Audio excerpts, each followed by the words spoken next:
I was reading the book called Think and Grow Rich, and it had a list of what Napoleon Hill thought was a good list of the qualities and the major attributes of being a leader.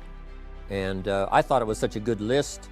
I made the list in my own notes, and now the purpose is for me to get my notes into your notes, to get what's in my head into your head. Now let me give you this list. It's a pretty good list. Napoleon said, number one, a leader needs unwavering courage. And I don't know if I totally agree with the unwavering part of this or not, because sometimes our courage does waver a little. You know, bend but not break. You know, courage mounts up, and then sometimes we have the doubts that creep in, and we reach a little deeper to find that courage that overcomes our doubts and our fears. So I would probably debate a little bit with Napoleon on this unwavering courage, because sometimes courage does waver. But as long as it stays, as long as in the end there it is to serve you, the courage to do what you didn't think you could do, the courage to step into territory that might be a little unfamiliar, the courage to talk to somebody you don't know, the courage to attempt conducting a meeting, the courage to give your first testimonial, the courage to, you know, solve problems you couldn't solve before, that kind of courage. The courage to stand up when it's sort of dark in your corner, the courage to do it when it isn't going your way, seemingly. The courage to try to have a good day in the midst of a bad day, that kind of courage. Wavering a little at times, yes, because we all have doubts that attack us. We all have small fears that creep in.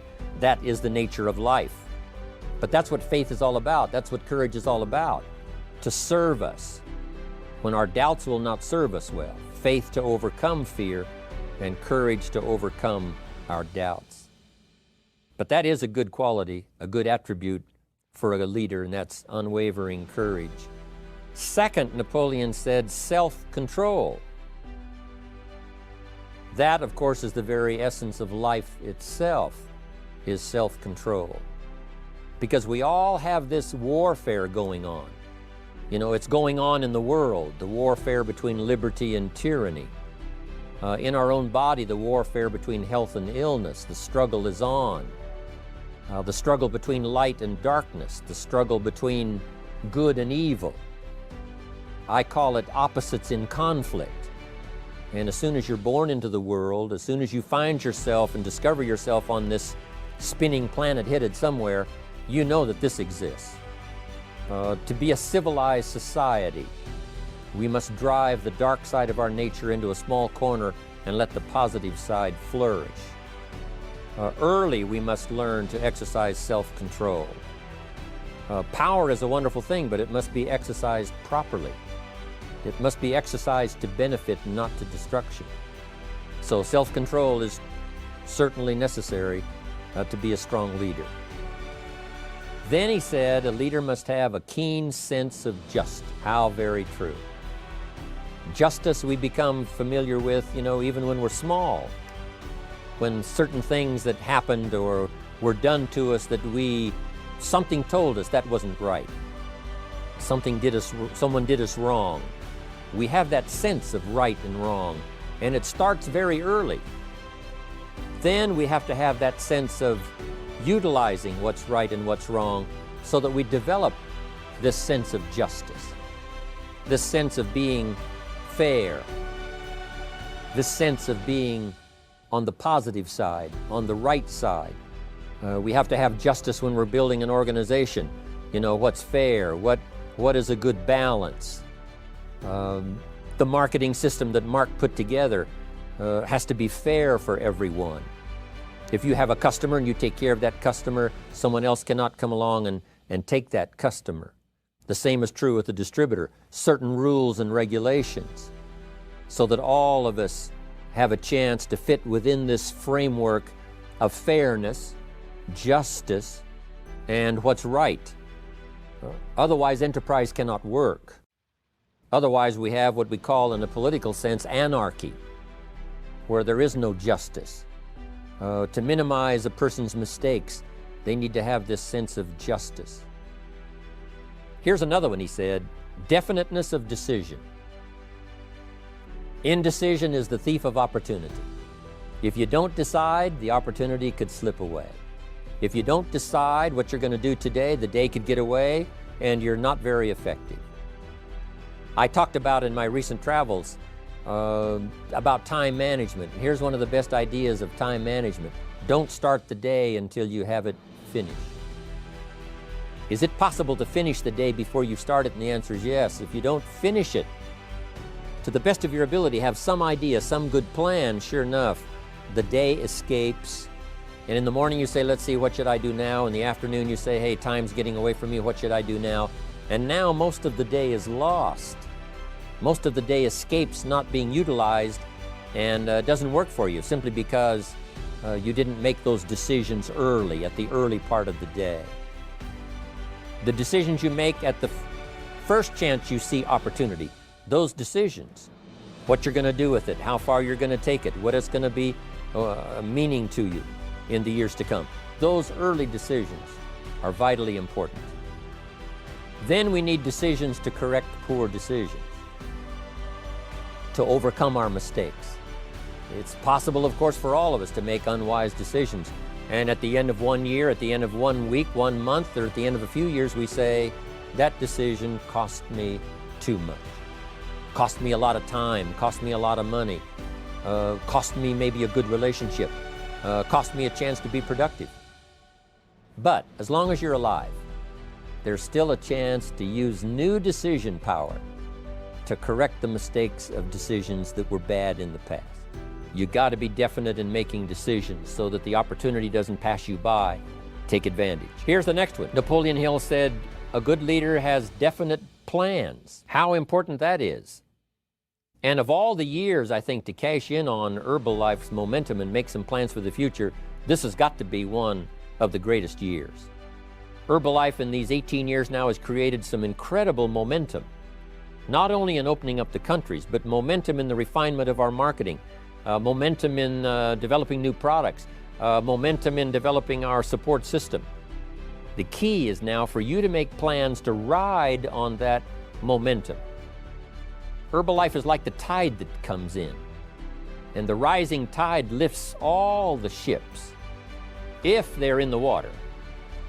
If your ship and your boat is not in the water, even though the tide comes in that would lift all the ships, if yours is not in the water, then it doesn't benefit you. So here's what you should do. Have the same intensity to make your plans for the future as Mark Hughes has. As the President's Team, Chairman's Club especially, make the plans for the Herbalife Company future, you've got to now make your plans. Don't let this momentum pass you by. Don't let this momentum go uncashed in on. Don't let it be like a lost cause for you. And maybe you've, because of the lack of plans, have lost a month or two, or you've lost a week or two, or maybe you've lost a year, and you were 10% effective instead of 100%. Now's the time to change all that and start making some plans. Your Herbalife plans, they're vitally important.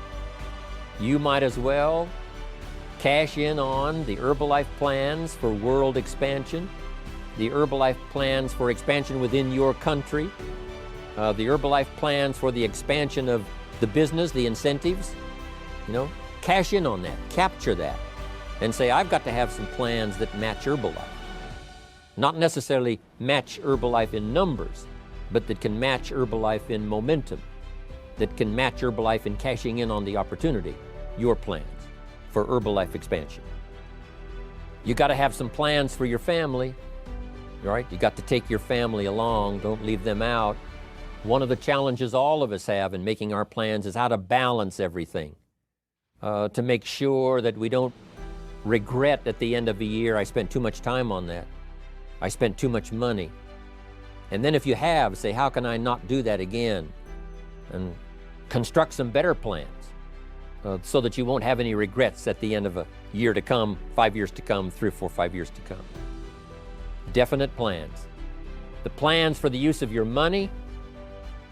One thing I've admired about Mark Hughes since I've met him all those years ago, once he started becoming successful, he had a splendid plan, not only for his personal success in terms of financial security, but in terms of the company. Because Mark has to look after the company and make sure that the company is secure, that the company has plenty of reserves, so that no matter what happens around the world, and when you're doing business in 37 countries, you can imagine what the challenge is to make sure the plans for each country are there, the backup plans, the financial plans, as well as products and opportunity and marketing. It is a challenge beyond comprehension to most of us what kind of planning that takes in terms of trying to make Herbalife secure for the future. I described it in one of the summit classes as Mark takes the same pledge that the President of the United States takes, and that is to preserve and protect and defend the Constitution, says the President. But Mark has to preserve and protect and defend the company to make sure it's viable, not just in America where it started, but all around the world in each country. It's an awesome responsibility. But now for you, your plans to be financially secure. If you're starting to make some big money in Herbalife, I'm telling you, you got to have a good plan for your resources so that you find yourself secure regardless of what happens. I agree with Napoleon here.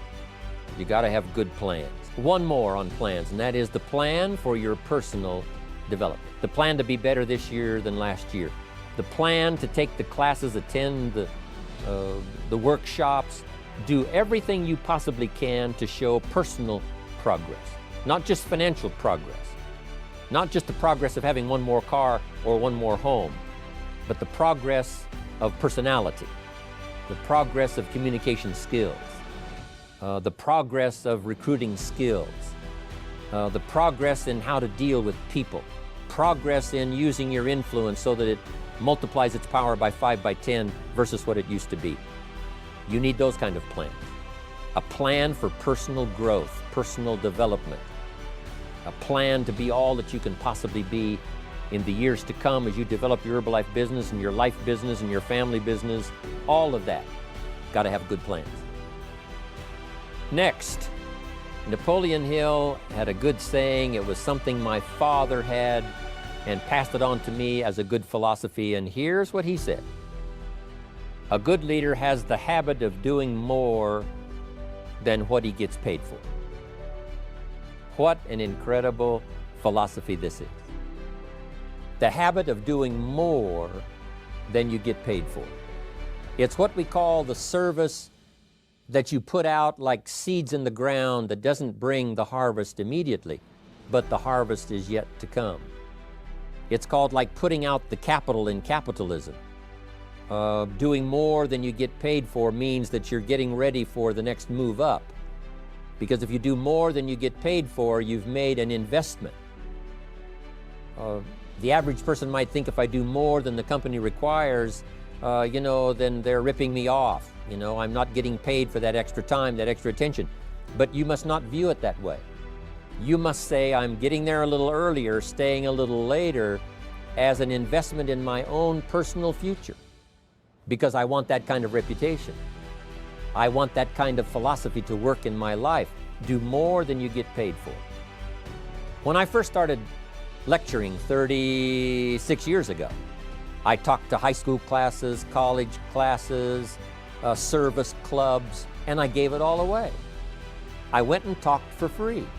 Someone said, Mr. Rohn, would you come and do this breakfast talk? I said, sure. Could you do this luncheon talk for this service club? I said, of course. And all of that in the beginning was for free, primarily because I'd made my fortune. I didn't need the money, but I did it for free. But look what it's made for me by giving that kind of service in those early days. And finally it led to business and led to an enterprise. And I was giving the seminar all those years ago here in Los Angeles, and Mark Hughes was in my audience. So what you don't get paid for, don't worry about that. Just render the service with the vision of the future that it'll come back multiplied if you have this kind of habit, this kind of philosophy. Next, Napoleon Hill talks about personality. You need a pleasing personality. There's many parts to your personality. One is your working personality. You know, the kind of behavior, the kind of attitude that you need, especially in the public. Some things you can kind of get by with being a little careless, maybe in private, but in public, where it counts so much in your paycheck, it counts so much in building your business for the future, your own personality. But here's what you also must remember. You develop your personality in private so that it serves you well in the public.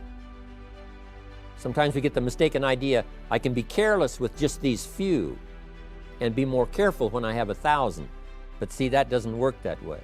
Careless with a few, sure enough, that will creep into your presentation for 1,000 people. Here's the best gift you can give someone, and that's the gift of attention. Attention is so powerful. When I was a young man, I met Nelson Rockefeller, one of the richest men in America at that time. He's gone now, but he was a unique individual, ran for vice president of the United States. And I had a chance to be where he was holding a press conference. And I got close enough so that when he walked out, I had a chance to step up, right, when security was not all that severe in those days. And I had a chance to put out my hand, shake his hand, and say, Mr. Rockefeller, my name is Jim Rohn. And what I remember most was the attention he gave me. With the lights of the cameras around and everybody all around, he looked right at me and said, Jim Rohn, where are you from? I said, Idaho. He said, I really like Idaho. It's one of my favorite states in all of the country. And for just a few seconds, he gave me his attention, shook my hand. I'll never forget the handshake, right? One of those multi-million-dollar handshakes. But I'll never forget that personal attention he gave me, just for a few seconds. It was powerful. Made an impression on me that's lasted until this day. That's why I remember to tell the story. So, same thing you can learn to do. Utilize your personality, utilize your influence, give people the gift of attention. Here's the rest of my list now as we finish up. Next, Napoleon Hill said a leader needs sympathy and understanding. We have to develop that early in our lives. All of our lives, we have to look at those that are less fortunate than we are, those who need a helping hand, and especially now we learn to look at those who need an opportunity, those who need a change in their health, those who need a change in their life and in their lifestyle. It's this kind of sympathy and understanding that drove Mark Hughes to construct the company. It took that kind of understanding, that kind of sympathy, that kind of deep emotional feeling. Then Mark understood what it meant to be poor. He understood what it meant not to have.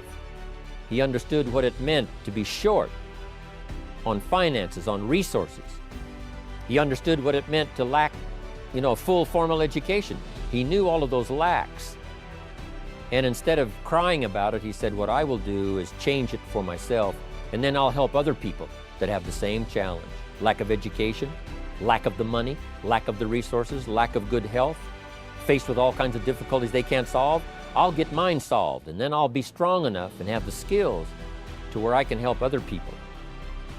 That kind of leadership quality is so powerful. That kind of understanding. Here's the next one.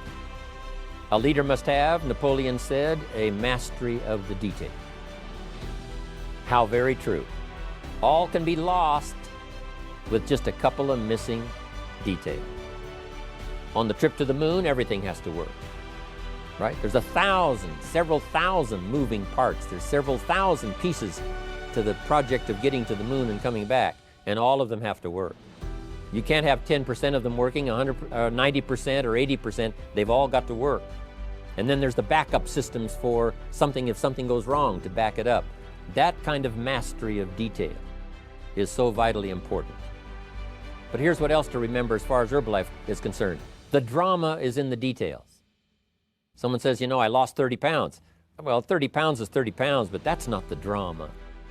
The drama is, where were you before you found Herbalife? How did you feel? What kind of circumstances? Now someone begins to give us some of the details. And then after they've lost the weight, now how they feel. Now their self-confidence has been restored. Now they feel better about themselves. The drama is in the details. But this is also important in the details of your day, the details of your business, The details of good communication. Master the details. Good advice, Napoleon Hill. Now here's the next three. Willingness to assume full responsibility. All of us have been taught that, especially these Herbalife years, to take full 100% responsibility. Mark Hughes says, what happened to me might not have been my responsibility, but what I do about it is my full responsibility. I've had some things, some people did me wrong. In his first couple of business experiences, he was done wrong. Some people ran off with the money, he was left holding the bag. But he said, that's what happened, and I was not responsible for what happened, but I am responsible for saying to myself, now, what am I going to do about what's happened? If a hailstorm destroys the farmer's crop, he wasn't responsible for that. But his responsibility now begins when the hailstorm is over, when he asks the question of himself, what should I do now? Now that this catastrophe is over, now that the damage is done, now what should I do about it? And a philosophy I've taught all these years, it's not what happens to you that determines your future. It's what you do about what happens that determines your future. And this is a major part of it, accepting full responsibility. If you've got an organization, you're conducting meetings, and you're the leader, the responsibility ends with you. Someone else may mess up, make some mistakes, still your responsibility. Some things over which you have no control, understandable. But what you do about it now, how you fix it, the diplomacy you use, the strategy you use, that's the kind of responsibility now that depends on you. Also, you've got to be responsible for your future. Nobody's going to fix it. No one else is going to design it. No one else is going to come along and say, hey, I will make sure it all works well for you. You've got to take all the input, you've got to take all the testimonials, all the teaching, all the training, all the influence, then you've got to have the responsibility of designing your life. You can design a life of prosperity, or you can design a life just to coast and get by. The responsibility belongs to you. Now here's the last two. Next is cooperation. One of the great things we learn in Herbalife is how to cooperate so that we take advantage of each other's ideas, we take advantage of each other's input, we take advantage of each other's enthusiasm, we take advantage of each other's testimonial, and we take advantage of each other's willingness to grow. That kind of cooperation has built Herbalife. In those early days, Mark got the group together. Jerry Shatanovich, Doug Stuntz, the rest, and made some plans to cooperate. Said, no telling what kind of powerful meetings we can have if we work together. No telling how many people we can affect, even right away, if we work together. You do this part, you do this part, I'll do this part, we'll make it work together, and we'll get the ball rolling. There's an ancient phrase that says, if two or three agree, nothing is impossible. If they agree on the same project, if they agree on the same vision, if they agree on how to get there, I'm telling you, nothing is impossible. Nothing can stand in their way. Just two or three. Cooperation. That's why I'm here, wanting to do my part, HBN, send out some ideas, give you some notes to take, something to think about and ponder, something to talk about with the people that you associate with and are building your business. That kind of cooperation is going to make this a powerful year. It'll get us to the 2 billion, 3 billion, 5 billion. But it'll get us to much more than just those numbers. It'll get us to a place of honor, respect, prestige, influence, feeling good about ourselves for the hard work that we're doing, cooperating with each other. I want to cooperate with you, helping build your business. All of us cooperate with the support system of Herbalife. We're on our way. We will have the billions. We'll have the stories. We'll have the experiences. Now here's the last one. Napoleon Hill said, a major attribute of leadership is vision. Vision is in many parts. One, a vision for your own course to follow. A vision for you, for yourself. A vision for your financial future. A vision for your health. A vision for your wealth. A vision for you to latch onto and make something out of. A vision for your family. because vision must now lift others as well as ourselves. Guess what our family is counting on? That we'll be able to see things that at first they cannot see. That we'll be able to look further into the future than perhaps they will be able to look. The same is true with your organization, the people that are around you. They're counting on your vision. Perhaps you've been there a little longer than they have. Maybe you've been there a lot longer than they have. And they will look to you to help them see things that they can't see in the beginning. And if you will do that, develop that attribute of leadership, I'm telling you, you'll have such a dramatic effect on your organization, it will be unbelievable. A vision for yourself, a vision for your family, a vision for your organization, a vision for the people that you're close to. The old prophet said, without vision, we die. We perish. Unless we can see into the future, life loses its meaning. Unless we can look further than just where we are at the moment, then we have no reason for faith, no reason for activity. But if we'll develop this skill, beyond any other skill, I'm telling you, it will help us touch people because they'll want to be around us because we have this look into the future. Not only the short-range vision of what we're going to do this week, this month, this year, but the long-range vision like Mark has, taking us to the 5 billion. You can have a vision that will take your organization into the future and bless everybody with success.